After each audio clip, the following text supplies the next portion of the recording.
অ্যান্টার্কটিকার হিমশীতল রাজ্যে এক সুবিশাল পিরামিডের অবস্থান। বর্গাকৃতির পিরামিডটির প্রতি বাহুর দৈর্ঘ্য প্রায় 2 কিলোমিটার এবং উচ্চতা 4150 ফুট।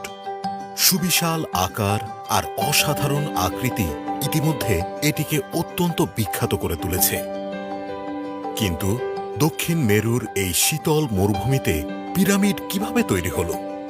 কেউ কেউ বলছেন আমাদের সুপ্রাচীন পূর্বপুরুষগণ অ্যান্টার্কটিকায় বসতি গড়ে তুলেছিলেন। তাদের হাতেই তৈরি হয়েছে এই সুবিশাল নির্মাণ শৈলী। আবার কেউ বলছেন প্রাচীনকালে অ্যান্টার্কটিকায় ভিনগ্রহীদের আগমন ঘটেছিল, যাদের হাতে ছিল মানুষের তুলনায় অত্যন্ত শক্তিশালী সব প্রযুক্তি। এসব প্রযুক্তির মাধ্যমে গড়ে তোলা হয়েছে দানবীয় এই পিরামিড। হয়তো ফারাও সম্রাট